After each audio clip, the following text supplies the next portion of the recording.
Hola a todos, yo soy Joan y bienvenidos una vez más a mi podcast de este y otros mundos, a esta temporada en donde tenemos una gran variedad de invitados, amigos, parceros, viejotes que respeto, admiro y que Dios me ha dado la oportunidad de conocer. He querido también extender esto al público que me escucha en Spotify, en Anchor, en Google Podcast, en Apple Podcast y obviamente en YouTube, en mi canal de opinión y pensamiento.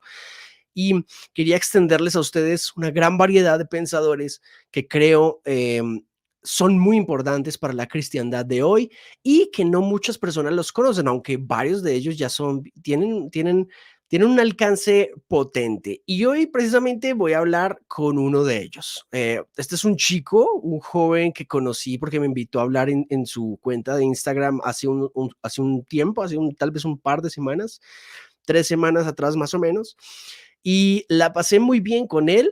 Esa charla ustedes la van a encontrar pronto aquí en el canal y la encuentran en el Instagram de él. Y cuando lo escuché hablar, se dio el tema, porque en este episodio número 28 de este y otros mundos, vamos a hablar de ser cristianos en la universidad y no morir en el intento. Sí, un tema que de verdad me parece que es interesante tocar, porque claro, muchos universitarios andan por ahí siendo creyentes en la universidad, pero con dificultades. Y este es un crack, este es un tipo que le sabe y se ha dado, así lo decimos en Colombia, se ha dado la pela, se ha dado la lucha para desmitificar este hecho de que, de que el teísmo es absurdo o es antilógico o antirrazón. Así que les voy a presentar, yo lo conocí como mi amigo Aristóteles, pero te llamas Rigoberto. Rigoberto, bienvenido hermano, muchas gracias por este tiempo. Rigoberto, sí, Rigoberto, decime Rigo, creo que es un poco más fácil, Rigo, ¿verdad? ok, Porque ok, el ok. nombre es compuesto. Pero sí, mi amigo Aristóteles es el nombre que adquirí por medio de un amigo mío que se llama Santiago Alarcón, creo que lo conoces. Ok. Y él fue el que básicamente me puso a mi amigo Aristóteles en un periodo de ateísmo que yo tuve hace, no este año, el año, o sea, ya bastante tiempo. Yo me había puesto a Aristóteles y cada vez que yo le dirigía la palabra a él, siempre me decía, mi amigo Aristóteles, y así me quedé. Hacíamos debates de la resurrección. Están en YouTube los debates. Ah, ok, tú tienes debates con él sobre la resurrección, pero a Hay un, favor o en contra.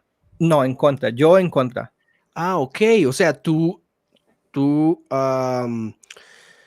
no creías, o sea, no eras de este bando del cristianismo, entiendo yo, sino que Exactamente, recientemente sí, yo lo no, eres.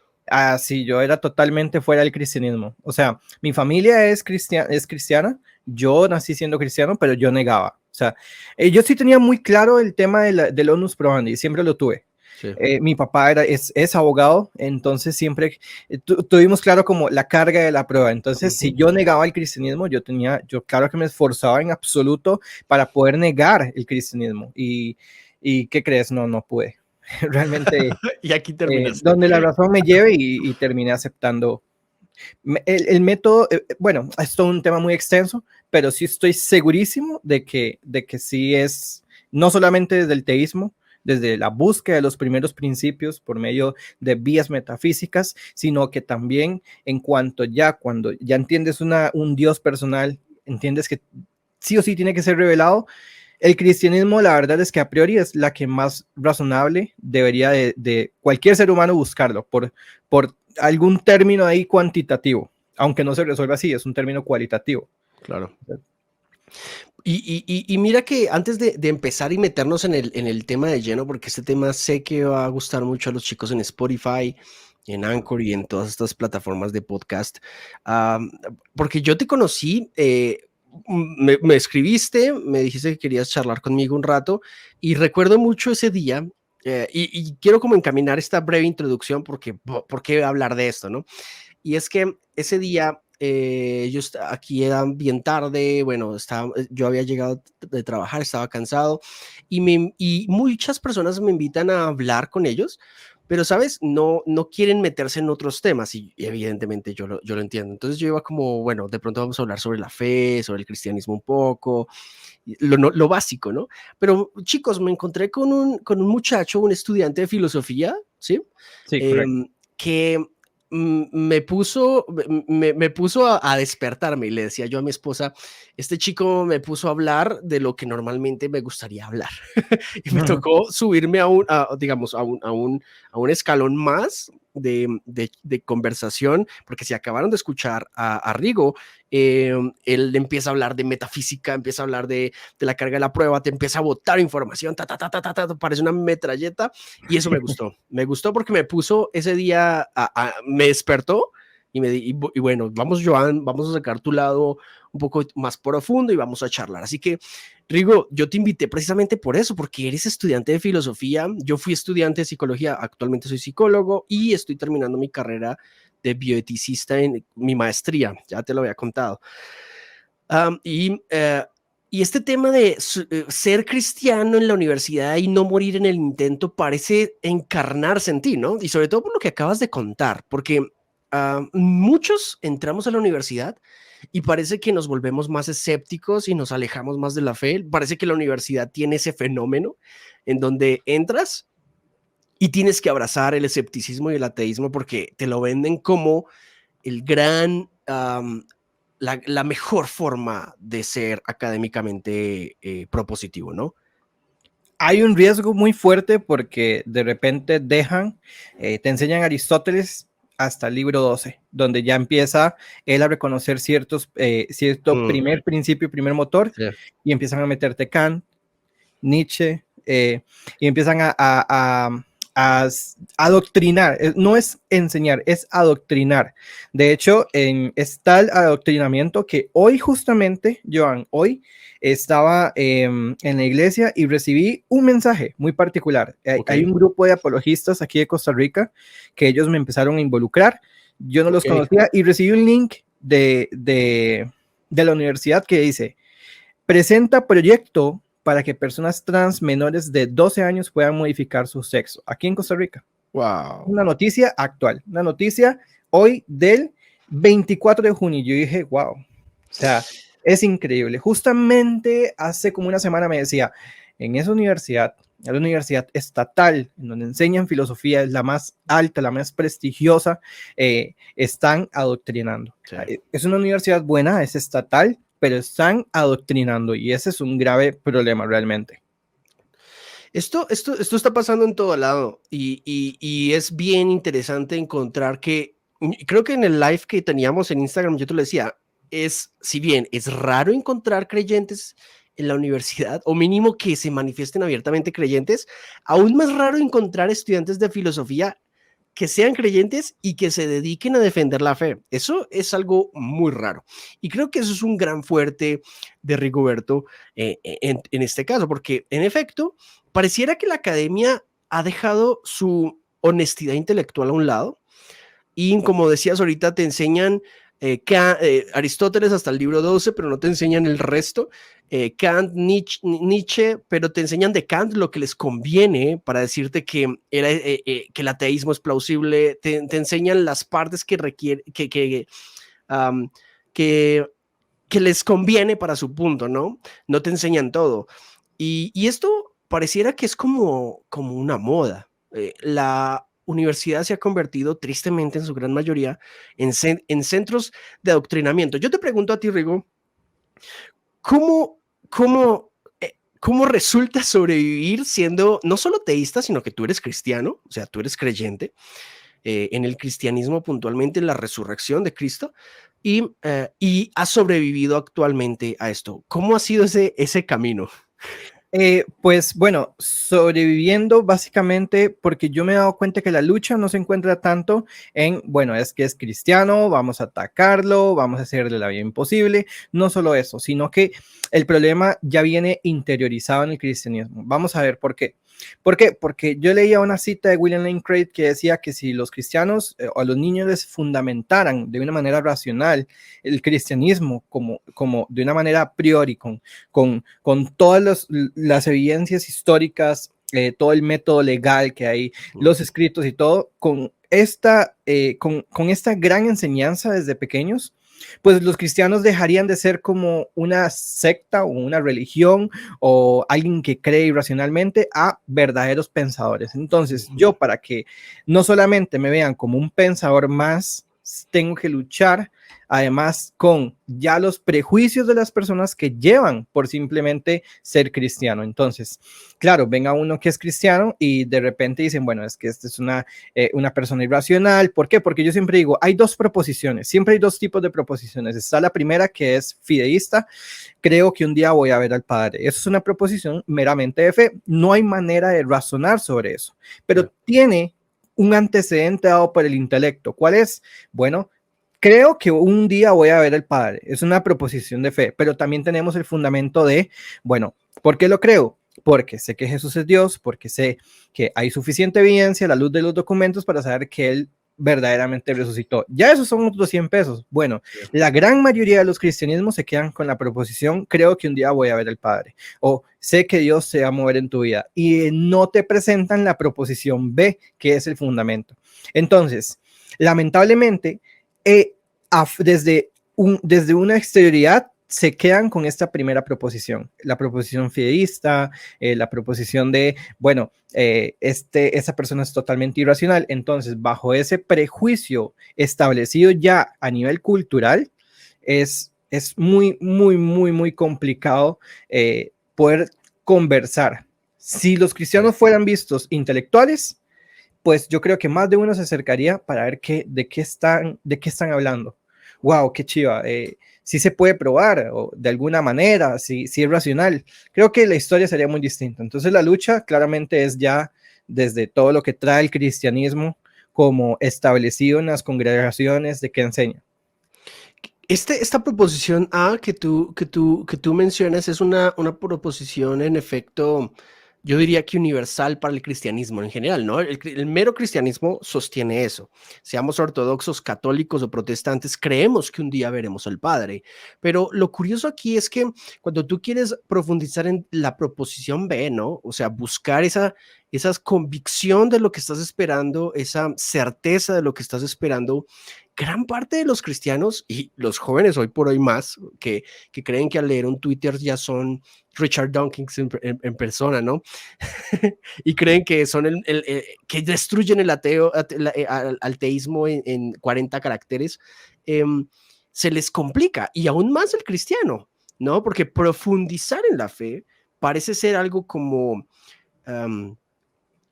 la letra mata, o sea, no necesitas el intelecto. De hecho, hay muchos cristianos que tristemente siguen pensando en eso.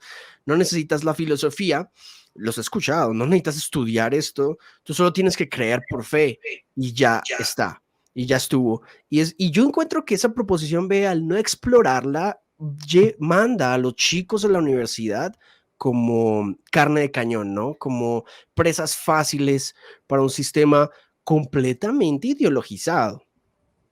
Correcto, completamente. ¿Por qué? Porque, digamos, yo lo que digo es siempre la fe es aquel antecedente dado por el intelecto. Es, bueno, un salto que parece que esa persona va a dar un salto de fe irracional, pero esa persona tiene todo un fundamento y eso se le llama una fe racional. Es como ese tipo de dualismo que termina no siendo separable, sino distinguible. Creo para entender y entiendo para creer, decía Agustín. Y de esta manera se entiende de que la fe es un término totalmente racional con un antecedente, como un antecedente. Entonces, ¿qué es lo que pasa? Que Bart Ehrman decía en algún momento en un video, un clip muy famoso, que le preguntan, ¿Jesús verdaderamente existió? Y él, muy modesto, con todo un libro, con libros, background completamente ya tirados al aire, y todavía le preguntan, le hacen esa pregunta y él, para no humillar a la persona, se ríe y parece que es un poco modesto y dice, no, es que sí existió. O sea, lo siento, sí existió. Y hace una crítica muy interesante a todas las universidades, que bueno, es que las universidades no son creacionistas, las universidades no son X, que son el otro, todas las universidades te van a decir de que todos venimos del mono. O sea, ya hasta a nivel histórico hay errores. ¿Por qué? Porque el cristianismo, quien trate de separarlo filosóficamente, se está separando del tronco apostólico. Esto es así de sencillo. La filosofía, por ejemplo, la frase de linaje suyo somos, es de un filósofo. Pablo le hablaba al areópago de Atenas. Cuando decía, en él somos, vivimos, nos movemos, él se lo estaba dirigiendo. Esa frase es de Epimenides de Noxo, y esa es de fenómenos. Es, o sea, Pablo estaba haciendo una teología ascendente. ¿Qué es una teología ascendente? Que predica lo desconocido a través de lo conocido. Ellos decían, bueno, ustedes tienen filósofos que hablan de esto, esto, esto. Bueno, creo que esto sí es compatible con el cristianismo, esto es compatible con el cristianismo, de modo que el cristianismo en esencia tiene sus bases también como un método, no un objeto formal quote, sino como un método también de la filosofía. Sí. O sea, el cristianismo trae unos fundamentos filosóficos en algún momento. Pablo lo hace en algún momento. Entonces, claro, eso no es algo público. Entonces, sí. ¿Qué es lo que pasa? Que cuando usted verdaderamente transmite esto y le hace entender a las personas que sí, la filosofía tiene una sintonía con el cristianismo, y el cristianismo no es algo totalmente separado de la razón ni ningún sistema epistémico, bueno, cuando te das cuenta de esto, y te das cuenta que esto no lo dicen en las iglesias, no lo hacen público, bueno, ¿cómo quiere que te vean como un ser pensador si eso no es algo que se vea público? Cuando solo vemos las proposiciones A, y no me gustaría quedarme solo con las proposiciones A, sino también las B, que son los antecedentes y los intelectos, todos los fundamentos de la fe. Entonces, claro, esto solamente lo sabe un pequeño grupo de cristianos. Los cristianos somos pocos, pero entre los pocos somos muy pocos los que saben cómo fundamentar. Entonces, un verdadero cristiano que sabe cómo moverse en el mundo, bueno, lucha con esto. Así de sencillo. Aquí quisiera hacer una breve aclaración. En efecto, para quienes nos escuchan, no estoy asegurando, o bueno, no sé qué piense Rigo sobre esto, pero no estamos asegurando que la salvación proviene por el saber en la medida de la cantidad de conocimiento o en la forma en que exploramos los fundamentos, ¿no? En efecto, creo que no estamos diciendo que un intelectual cristiano se salva por ser intelectual cristiano. No estamos cayendo en semejante absurdo teológico. Pero lo que estamos diciendo en todo caso es que un cristiano que se diga a sí mismo cristiano en todo caso debería saber qué es lo que ama o qué es lo que dice profesar. Porque al entrar, por ejemplo, en ámbitos tan voraces y hostiles como los universitarios, su fe se va a caer. Yo no sé, yo hace un tiempo vi algunas estadísticas sobre eso, ahorita que me charlabas un poco sobre eso, y encontraba que una gran cantidad de creyentes jóvenes que entran a la universidad dejan su fe a un lado, ¿sí? Y curioso, porque tú en tu Instagram lo haces mucho, ¿no?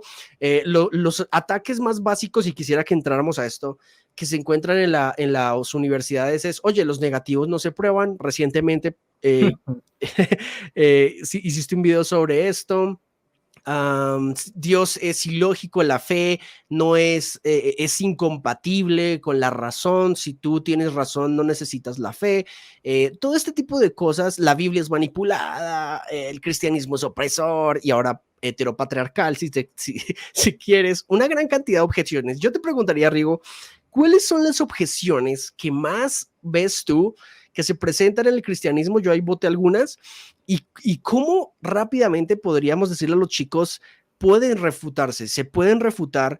Porque hay una visión en que el maestro es irrefutable, ¿no? A veces como que lo que él diga es casi la palabra de Dios, pero de otra máxima manera. Autoridad. Exacto. ¿Qué has encontrado tú en esas objeciones, no? Con respecto al cristianismo, en concreto. Con respecto al cristianismo. Con respecto al cristianismo, he encontrado mucho de que la Biblia es machista. ¿Ok? Sí. El testimonio más importante del cristianismo es dado por mujeres. Así de sencillo. Un contexto en donde las mujeres no tenían la voz que hoy tienen. Y eso es una objeción que se presenta mucho. La Biblia es machista, vea cómo la tratan o sea, esta mentalidad de la Biblia es machista, ¿ok? Otra objeción que se me viene mucho a la cabeza es sobre solamente se puede creer por fe. Solamente y únicamente. Esto, te voy a presentar un video después de que terminemos, cómo es interesante, cómo en serio hasta quieren que los cristianos solamente crean por fe. Como que si eliminaran su fundamento. Creo que esas dos ahorita se me vienen. Y claro que creo que son muy clásicas porque descontextualizan básicamente el contexto. O sea, han hecho por fuera las escrituras, han hecho una hermenéutica a priori en donde tratan el contexto a como ellos quieren y no es así, en lo absoluto. Creo que todas las objeciones son por una mala exégesis. Sí, aquí quisiera implantar una idea, a ver qué opinas sobre esto, porque en las universidades se trata de enseñar un pensamiento, entre comillas, laico, neutro, sin credo alguno, que pueda permear la forma de pensar de los chicos, y sin embargo estamos enseñando otro tipo de religiosidad, ¿no? Como lo decíamos. Otro tipo de Dios se pone en medio, el Dios ciencia, entonces. Entonces, si nada es comprobado con la ciencia, entonces no existe. El Dios razón, o sea, ahora la razón, solo la razón y únicamente la razón puede probar. Y ahí es, por ejemplo, cuando usan a Kant tendenciosamente, ¿no? Claro. Tendenciosamente. Entonces, de esta manera, no hay irreligiosidad en la academia, sino hay anticristiandad, ¿sí? Porque si tú te vas como budista, en efecto, van a abrazar y van a honrar tu credo, muy posiblemente, pero si te presentas como cristiano, eres un hazmerreír para todo el mundo. Totalmente. Yo creo que la universidad, no me acuerdo en qué tipo de definición tenía, pero era como pensamiento pluralista Sí. o como múltiples pensamientos, o en donde se pone a prueba más bien las refutaciones. De hecho, Agustín Laje lo menciona demasiado y decía siempre, bueno, ustedes saben que el método científico siempre es a base de refutaciones. ¿El universo era eterno? No. Las fórmulas de Albert Einstein, no. Y son a base de negaciones como nosotros crecemos. Entonces, en un lugar en donde nosotros no estemos generando ese tipo de refutaciones o ese tipo de querer ofrecer la otra cara de la moneda, han quitado ese tipo de pensar. Entonces ya a usted le dicen cómo pensar en lugar de qué pensar. No, perdón, te han enseñado básicamente a qué pensar en lugar de cómo pensar. Y eso Okay. es básicamente la antifilosofía, porque la filosofía es, si te pongo en una palabra muy caótica, es la emergencia, la preocupación de buscar las verdades. El filósofo, por definición, tiene la labor y la responsabilidad de encontrar la verdad. Esa es la labor del verdadero filósofo. Entonces se ha perdido la esencia en muchos aspectos, y no solamente en filosofía, en muchas Sí. carreras de arte, incluso la música, en ingenierías. O sea, se ha perdido mucho este tipo de querer pensar y simplemente ya tenemos aquí el sistema. No queremos que nadie venga aquí a traer nuevas religiones, no queremos que nadie aquí venga a traer nuevos pensamientos. Ya tenemos el sistema de A a Z que queremos que pienses. Y eso no puede ser así. ¿Por qué? Porque sencillamente no funciona así y no hemos llegado actualmente a cómo se mueve el mundo a esta actualidad. No hemos llegado así. Hemos llegado a punta de negaciones. Wow. A mí me gustaría hacerte una pregunta ahí. ¿Cómo tú crees que un estudiante en la universidad creyente, sea de la profesión que sea, aunque algunas en efecto requerirán una profundización cristiana aún mayor, entre esas la filosofía, em, la psicología, sociología, antropología, etcétera? Pero ¿qué recomiendas?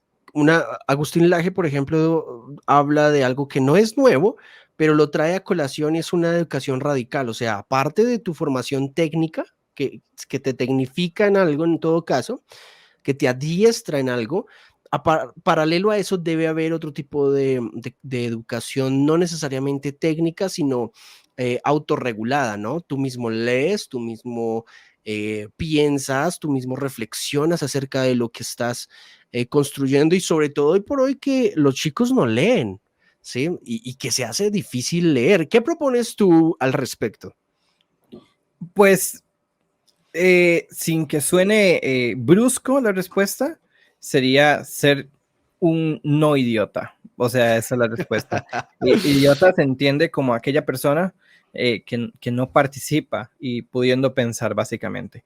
Creo que haciéndole, cuando usted llega a incomodar a la persona con sus creencias, ya no estamos hablando solamente del cristianismo, estamos hablando de todo, de lo que cree, de cómo absorbe su conocimiento. Cuando usted llega a incomodar a las personas, ahí se ve realmente creo que algún fruto, algo se tiene que ver. También la influencia, hoy estaba hablando con una chica que me decía, bueno, ¿qué puedo hacer yo para ayudar? ¿Qué puedo hacer yo para contribuir? Y yo le decía, bueno, lea, o sea, primero hay que leer, pero bueno, para poder contribuir a aquellas personas que no leen. ¿Por qué? Porque si yo empiezo de alguna manera a incomodar aquellos pilares y autoridades que vemos hoy por hoy, por ejemplo, una autoridad hoy puede ser TikTok, una autoridad puede ser hoy Twitter, o los memes, ya la gente no consume un video de 40 minutos de un documental que, bueno, mejor leer, pero bueno, si puedes ver un documental, menos peor, pero bueno, sigue siendo un documental.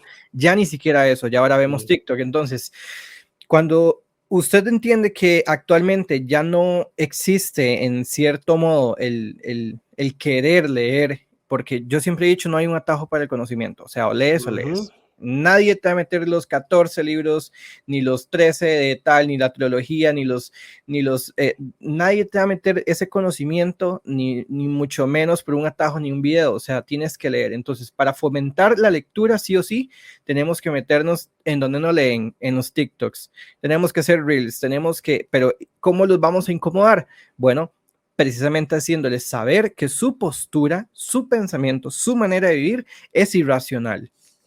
Sí. Desde la razón. Exacto. Yo quisiera entrarme un momentico en la relación docente-estudiante. Yo acabo de terminar de escribir un libro sobre una propuesta, se llama Una redención política, pronto estará a la venta, pronto estará disponible al público. Y en la parte de educación yo hago una propuesta en la que aparte de tener una educación filosófica, o sea, precisamente que se piense lo que se está enseñando, no para buscar memorizar, sino pensarlo, ¿no? Reflexionarlo. La relación docente-estudiante es clave, porque, por ejemplo, en la primaria, no sé, en tu país, pero aquí en Colombia resulta ser muchas veces como una jerarquía de poder, ¿no? Y hay tensión.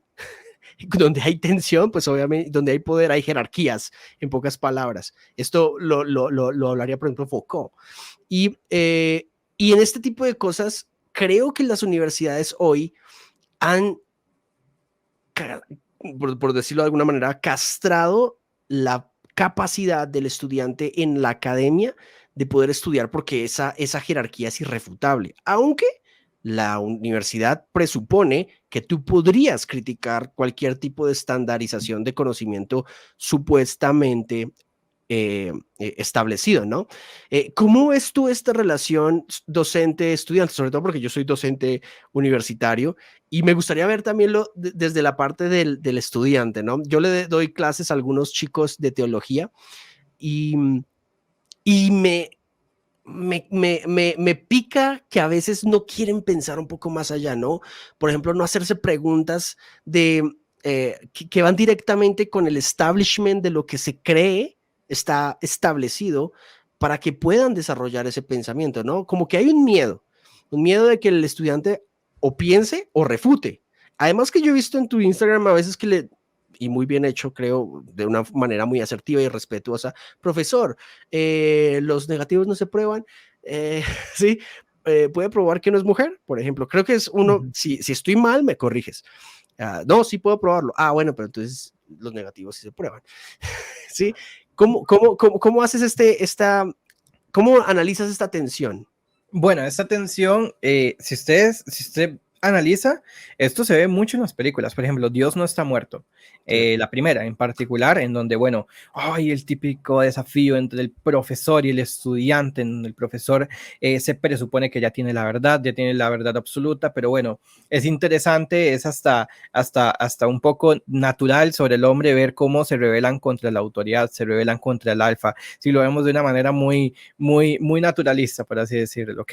Entonces, en ese sentido es un poco interesante. Ahora, está claro que el rol del profesor es al alumno traerlo de la oscuridad a la iluminación, es traer la iluminación al alumno, aquel que no es iluminado.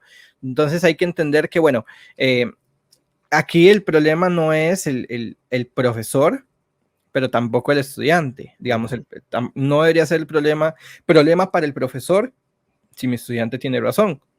Pero tampoco es problema del profesor si el estudiante no llega a pensar. Entonces, creo que, bueno, si yo le digo a usted, bueno, a mí me parece interesante que si el estudiante llegue a hacer una metapregunta, el por qué, y si ese por qué se le agrega otro por qué, sería súper mejor.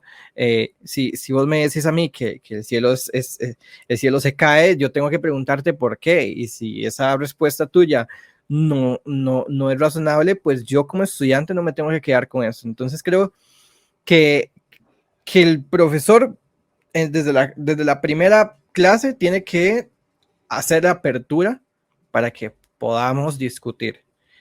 Eso para empezar, en cuanto a algo más nivel personal. Ahora, a nivel más general, creo que es algo que debería ser cultural o ya en algún sentido ya como establecido, o sea, empezar a quitar ese pensamiento de que el estudiante ya no puede refutar al profesor o ya es muy difícil. Si bien cada vez esto se va a ir quitando más, ¿por qué? Porque el nivel del conocimiento va a ser, digamos, cada 10, cada 5 años va a ser más difícil refutar a un profesor. Te voy a explicar por qué. No es tan fácil ofrecer un conocimiento nuevo. Ahorita, por ejemplo, en la filosofía, bueno, el problema del mal, ¿cuántas vueltas se le han dado más al problema del mal? Bueno, se ofrece una incompatibilidad, bueno, una compatibilidad después, 10 años después sale otro y le da una vuelta más al problema del mal. Entonces el conocimiento es, para llegar a ese conocimiento, tienes que pasar desde los principios. Para saber toda la historia de la filosofía, tienes que pasar desde los presocráticos y todo eso. Entonces, cada vez, conforme pasan más años, es más difícil aportar algo, incluso ya sea uno doctor o lo que sea, incluso cada año es más difícil aportar algo. ¿Por qué? Porque el conocimiento va creciendo. Entonces, creo que conforme van a pasar los años, ya va a ser más difícil para un estudiante ofrecer algo nuevo, como en el caso de Newton o en el caso de Albert Einstein. No sé si me doy a entender. Ok, sí. Ahora, va a haber un momento en donde siento yo que el estudiante o va a ser ya una excepción muy de muchas excepciones para poder que el estudiante llegue a ofrecer algo nuevo, enfocándonos directamente en que el estudiante tiene que ofrecer algo nuevo en la materia, ¿ok? ¿A qué voy con esto? Que conforme el conocimiento se ha hecho más grande, más difícil, más extenso para poder aportar algo más, un granito más en X materia, pues se va a quitar más ese fenómeno de estudiante puede refutar al profesor, ¿ok?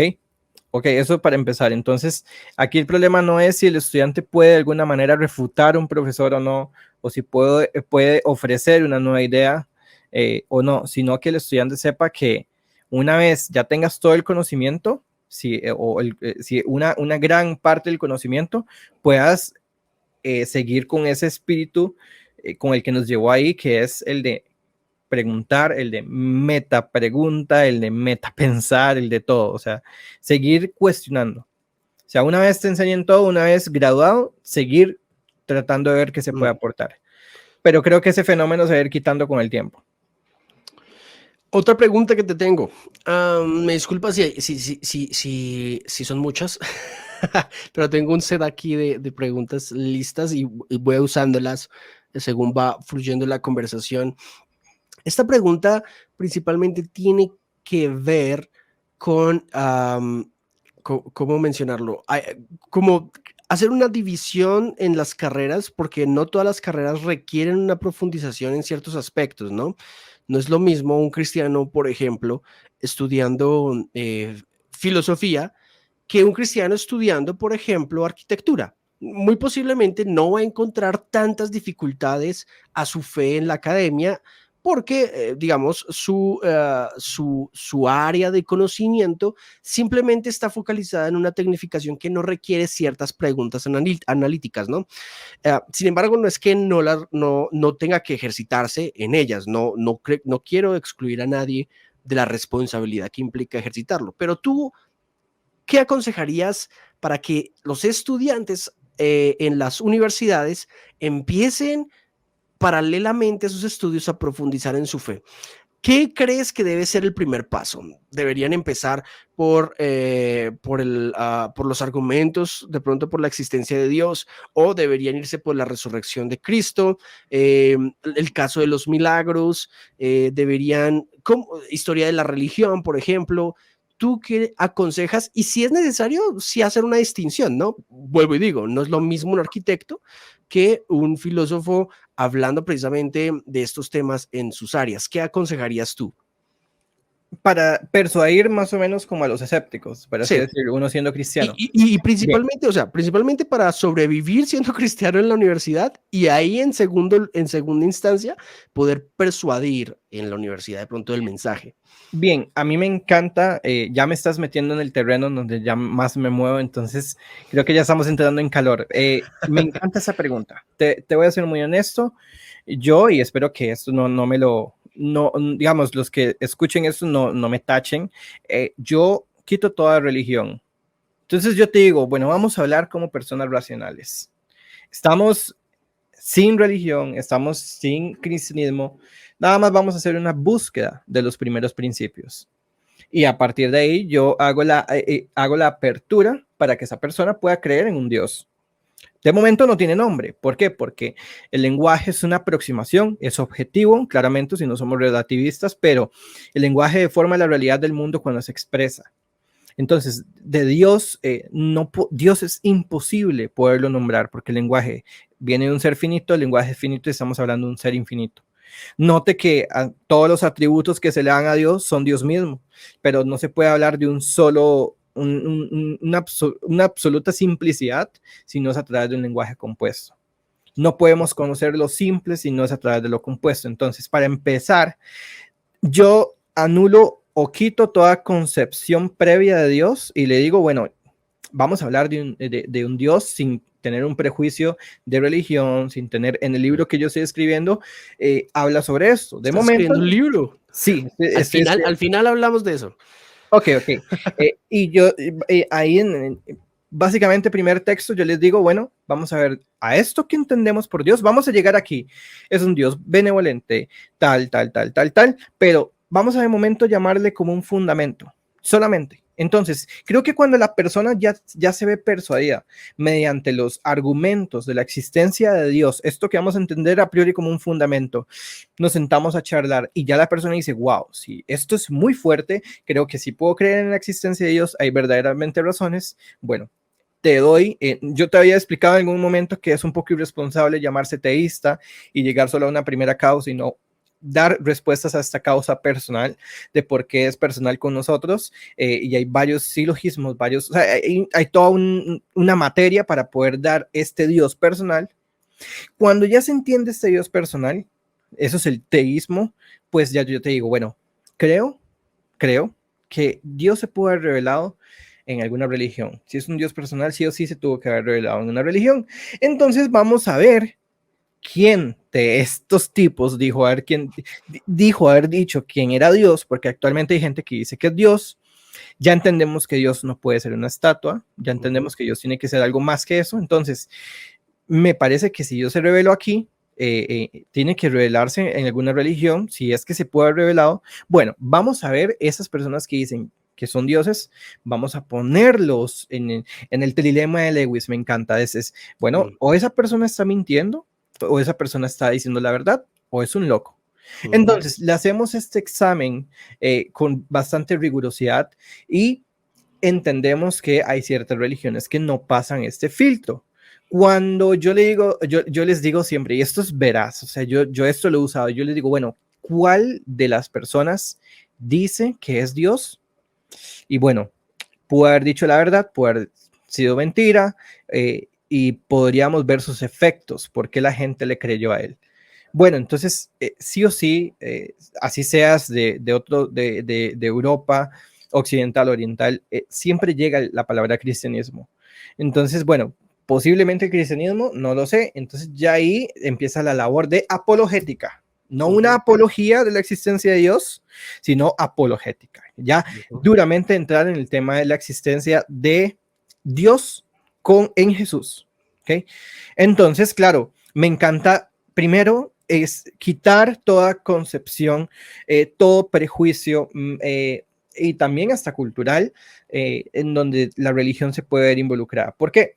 Porque miras que a mí no me convence ningún argumento ateo actualmente. Y yo de verdad me he leído libros, de verdad he tratado de digerirlos y no me convencen. ¿Sabe cuál es el mejor argumento que yo considero actualmente en contra? No de la existencia de Dios, sino también es un ateísmo más como social. Okay, Son los que estudian humanidades. Todas las personas que los mejores argumentos son buenos, que la religión ha provocado esto, el otro, me parece. Igual es refutable, pero entre todos estos no es ni siquiera un ateísmo ontológico, una negación ontológica, es una negación social. Y me parece que son argumentos que también juegan con el factor emoción. ¿Por qué?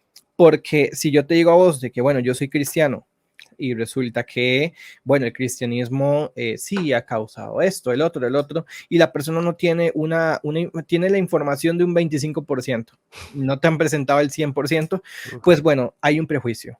Sí, claro. Si yo te digo, bueno, quitemos toda religión, ahora, ¿es la única vía para poder fundamentar el cristianismo, Jesús en la vida de las personas? En lo absoluto. Para mí son tres, ya sea desde un a priori fundamento, o desde un milagro eucarístico, claro, documentado y tal, o desde el cristianismo como tal, la resurrección de Jesús. Entonces creo que solamente hay tres vías. Sí. Yo recomiendo siempre hacerlo así, al menos esa es mi manera, porque o sea, mi especialidad es fundamentar la existencia de Dios inmaterial, temporal, personal con nosotros el teísmo. O sea, yo ni siquiera, yo obviamente hago algunas cameos del cristianismo, versículos, claro, porque yo abandero el cristianismo, pero claro, yo actualmente no estoy en un conocimiento total como para defender totalmente el cristianismo. ¿Por qué? Porque obviamente, bueno, todos nos especializamos en algo, ¿ok? Sí. Entonces yo lo hago por esa manera. Oye, y ya que dices que todos nos especializamos en algo, esa ha sido una pregunta que me ha surtido cabeza a mí. Yo digo, ¿en qué me especialicé yo? Porque, ¿sabes? Yo voy por todos lados tocando varias vértices ahí. Claro. No, pero vos lo tenés bien claro. O sea, yo a vos te veo como un apologista muy completo. Oh, hablaba con, no sé, vos no lo conoces, pero él sí a vos. Se llama Dani Pérez, y él me decía, tienes que cerrar el argumento, sí o sí caiga con el cristianismo, ciérrelo así. Puede que tal vez argumentes toda la existencia de Dios, no vas a llegar a la resurrección de Jesús, pero deja la semilla de Jesús siempre, sí. Wow. Porque esa persona se va al infierno ese día, muere, sabe, se puede ir al infierno muy informada.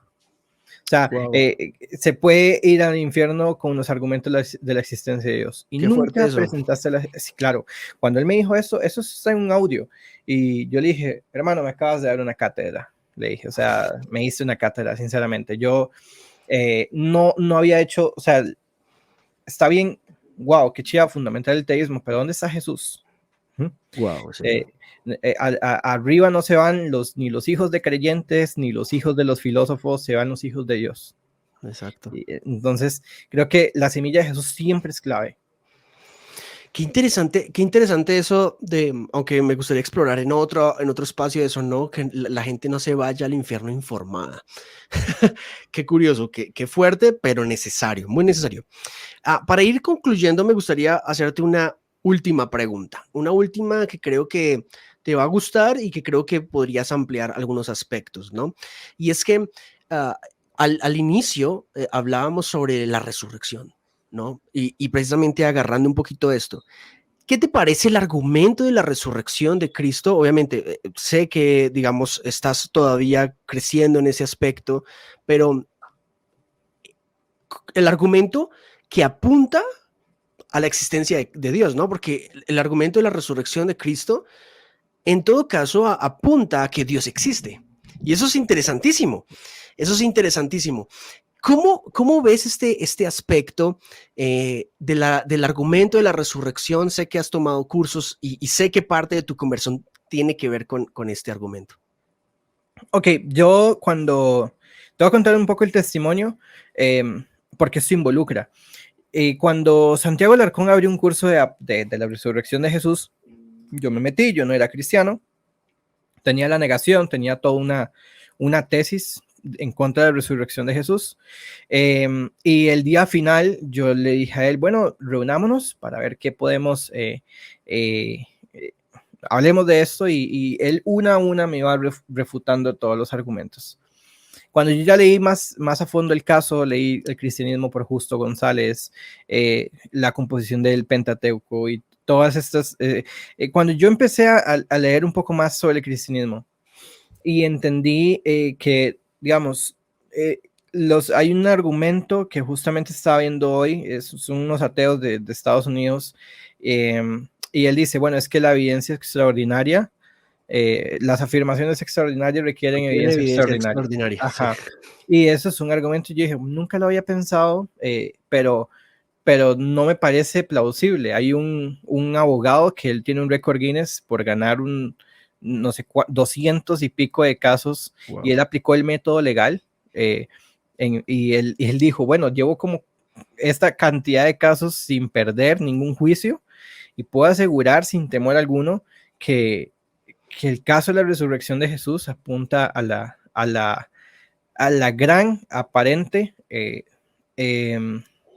de verdad, digamos, una evidencia muy sólida a favor de la resurrección de Jesús. Ahora, el tema de la conversión de Pablo me parece muy sólido.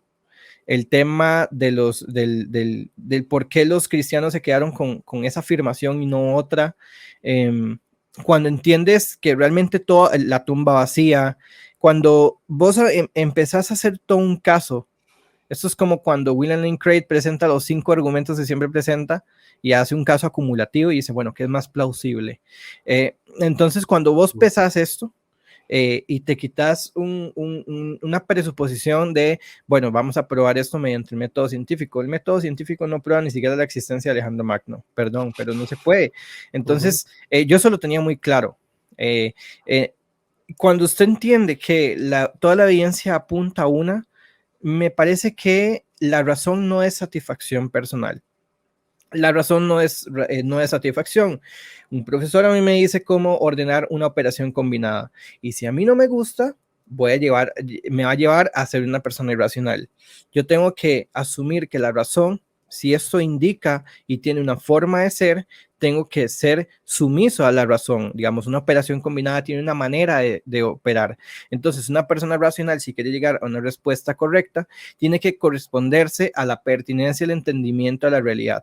Ser pertinente ante esos hechos que fueron reales. Y cuando se entiende que y usted es pertinente a los hechos que fueron totalmente reales, y cuando entiende que ni siquiera los mayores escépticos dudan que Jesús haya muerto, ni siquiera en cruz, y cuando entiende que ni siquiera los mayores escépticos dudan, o los mejores historiadores, ya ni siquiera hay que ser buen historiador para saber si Jesús existió o no. Cuando se entiende estos factores y ve que se corrobora el punto A, punto B y punto C, Jesús nace en un punto A, muere en un punto B y hay apariciones en un punto C, entiendes que todo esto apunta a una evidencia muy sólida.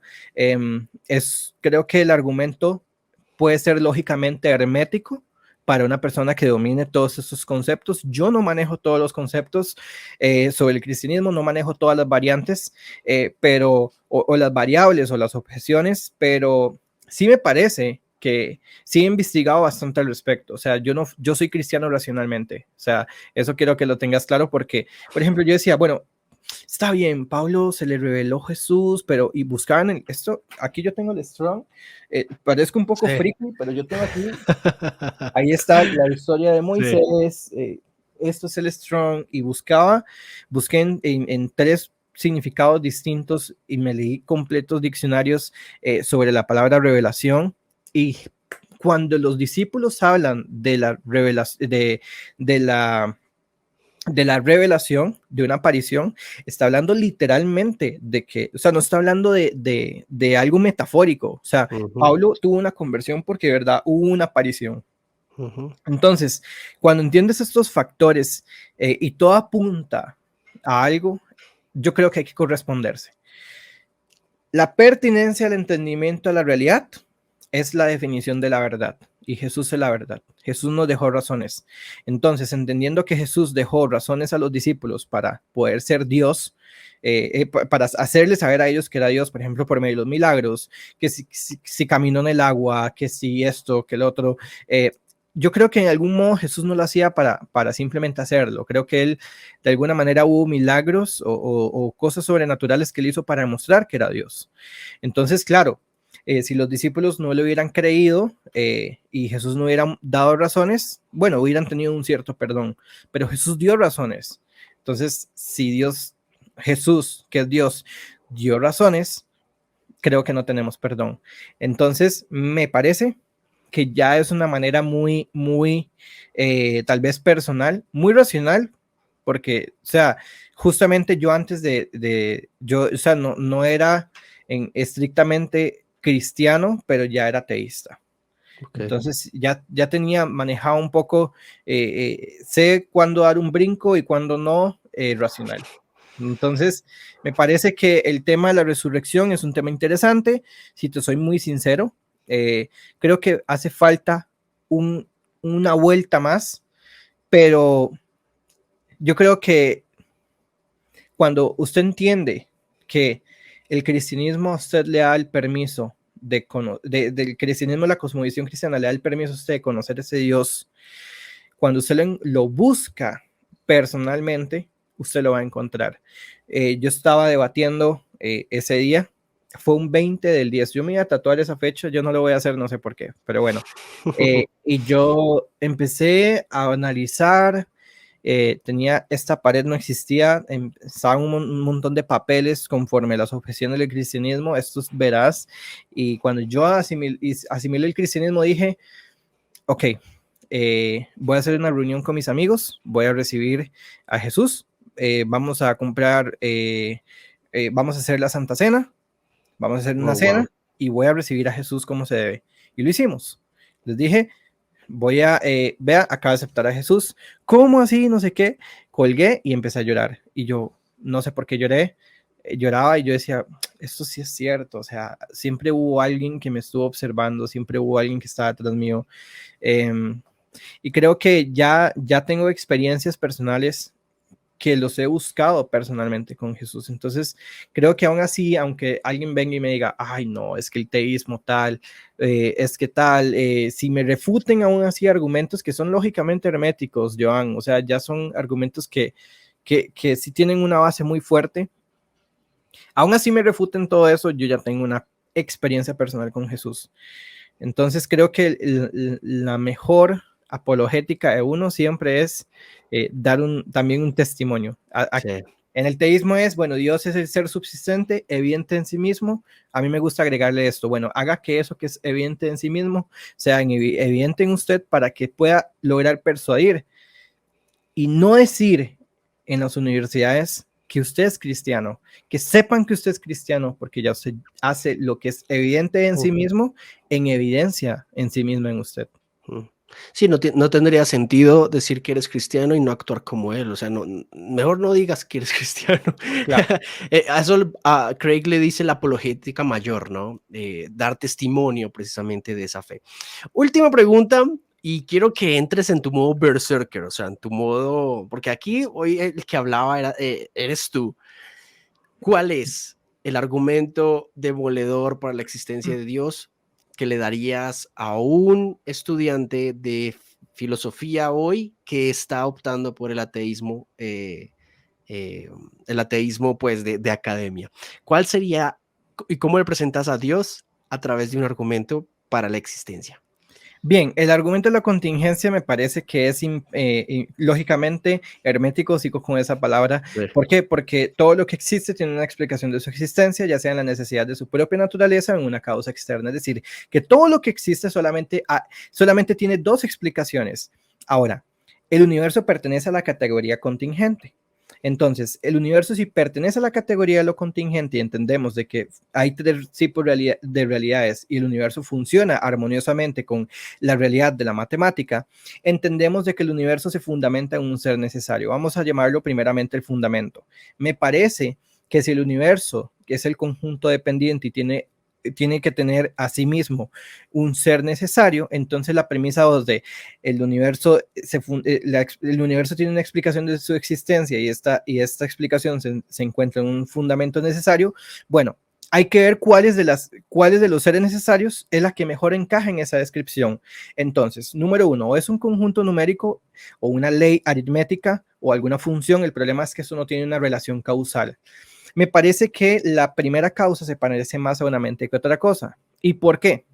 Te voy a abrir una cita que me parece un poco, te lo estoy diciendo muy simple sin ser simplista, ¿ok?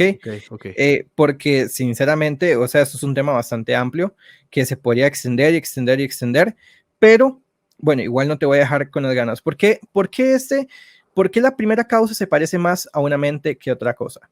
Bueno, si bien Alexander Vilenkin entiende que él es un cosmólogo no creyente y entiende algo, una cita que es muy, muy interesante. Vamos a ver.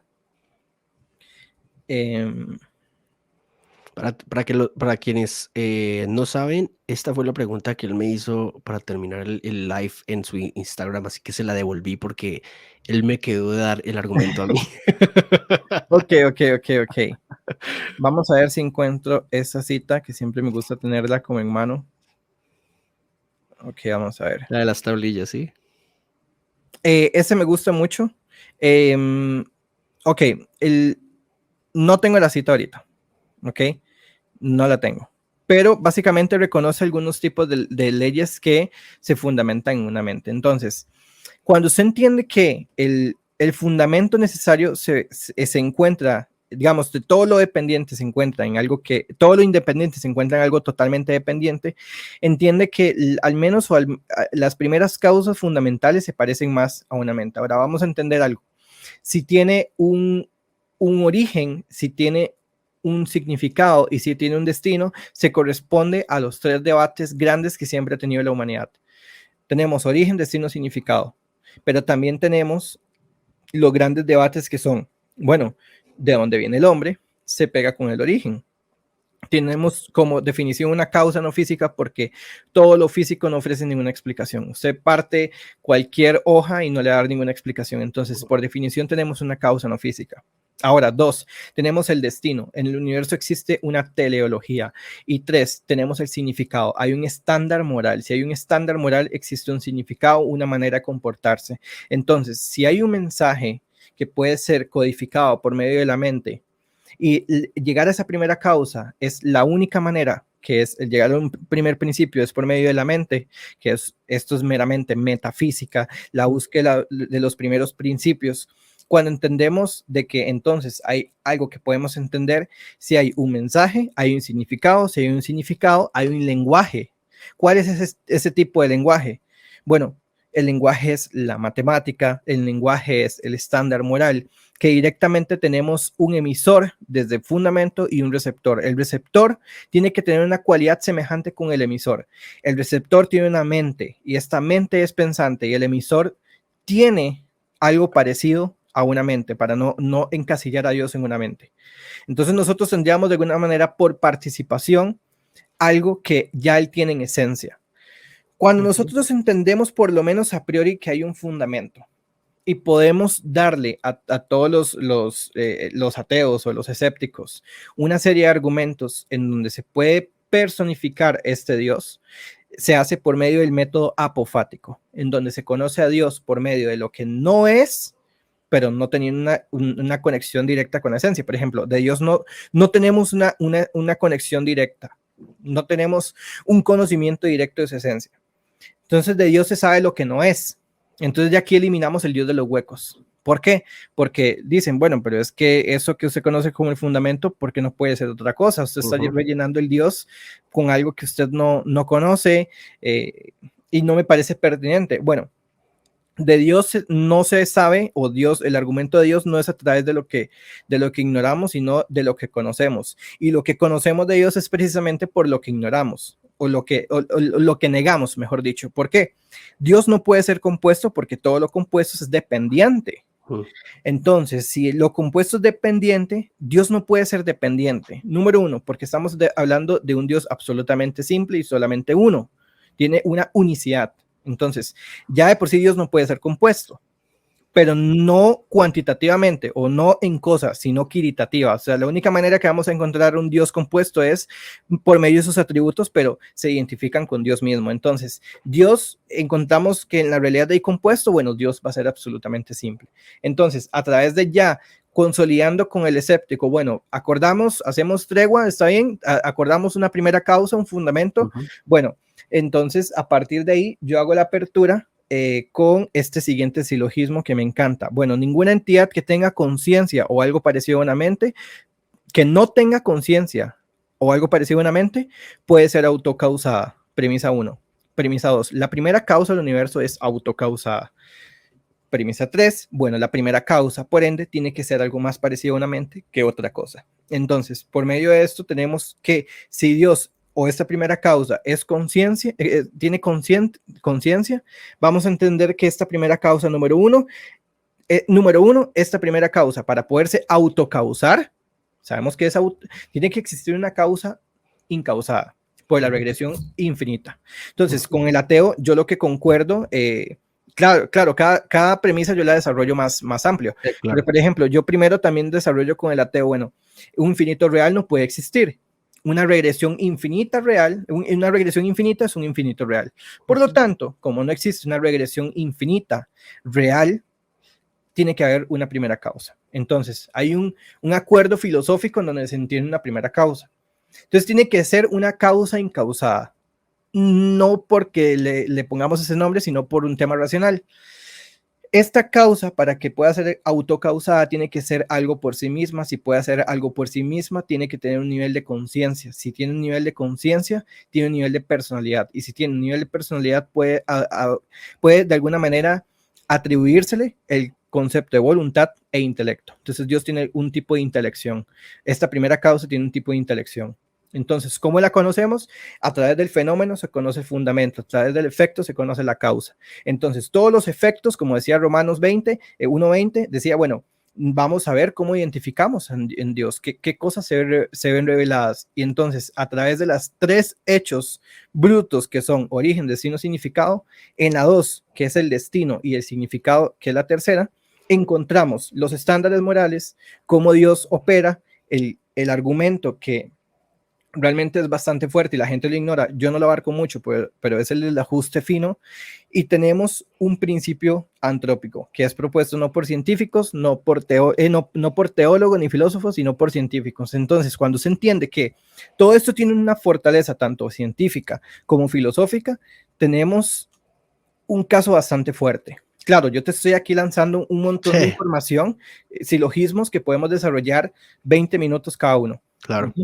Pero sí me parece que cuando acordamos el argumento de la contingencia y tenemos el ser necesario, ya es muy fácil abarcar, o casi que sería sobre ruedas, todo el tema de los atributos, el tema de cómo es Dios y así. Se llama teología negativa. Okay. La teología negativa entiende a Dios mediante lo que no es, el método apofático. Esto lo trata Tomás de Aquino. Rigo, hermano, tú eres una máquina de conceptos. Ya te lo he dicho antes, es asombroso encontrar a un estudiante de filosofía que aprenda, pero no de el aprender con H, ¿no? Los conceptos, no el que los memoriza y pasa la evaluación, sino el que los hace suyos. Y esto es bastante interesante porque, bueno, yo te entiendo de pronto los silogismos y este tema, pero hay muchas personas que te van a escuchar que están estudiando y que van a empezar a indagar acerca de lo que estamos hablando. Estoy seguro de eso porque este episodio debe llegar a los estudiantes universitarios y que puedan sobrevivir con su fe al final de la academia, ¿sí? Porque es como una matazón de personas con fe que llegan a la universidad y su fe muere, prácticamente se desaparece, se anula, empieza a menguar, y otras cosas que no son Cristo ni Dios empiezan a surgir, ¿no? Así que, Rigo, muchas gracias por tu tiempo, espero te hayas sentido como en casa. Claro. Que te sé que podemos y te voy a invitar, espero poderte invitar y que me aceptes la invitación, evidentemente, a hablar ya en temas, ojalá más profundos de aquí en adelante, para otros temas y para desarrollar otros temas. Así que muchas gracias, Rigo. Claro, no, hermano, muchísimas gracias. Yo estoy abierto siempre a hablar ahí los temas que vos quieras, siempre y cuando no me saquen ahí como bueno, no, siempre está bueno salir un poco del confort, del temas tal vez que uno no maneja, como hoy me sacaste un poco de los temas, y eso es interesante. No, Pero bueno, estuvo bien. Sabía que al final ibas a hacer 30 minutos de buen argumento, así que digamos que lo primero fue una gran introducción, unas preguntas muy generales, para luego ya decirle a los chicos, miren, ustedes pueden creer en esto y en esto, que era la idea, ¿no? Ustedes claro. pueden ir fundamentando su fe. En esto hablaste de la resurrección y en esto la contingencia, que son dos argumentos bien interesantes, y luego hablaremos de otro tipo de cosas. Ojalá un programa dedicado a la metafísica de Dios, ontología, epistemología, que son temas que sé que manejas muy bien y que sería muy genial escuchártelos. Así que muchas gracias por estar aquí, Rigo. A las personas que nos escucharon, ustedes pueden seguir a Rigoberto Hidalgo en Instagram. ¿Tienes algún otro canal, alguna otra red social? Sí, bueno, tengo actualmente un canal en YouTube que está como en abandono porque no es lo que hago en Reels normalmente, pero ahí tengo un video que es un poco interesante. Ahí se llama ¿Qué es la verdad? Subo ahí, no subo constantemente, pero en la plataforma ahorita más fuerte mía es Instagram, en donde sí subo como los Reels y así. Así que síganlo allá, por favor, y mándenle saludos a Rigoberto de mi parte cuando lo conozcan. Y de nada, de antemano, porque es un buen contenido. Gracias, Joan. Gracias. Te lo agradezco. Chicos, a Jesús honra y nos vemos en un nuevo episodio próximamente de este y otros mundos. Chao.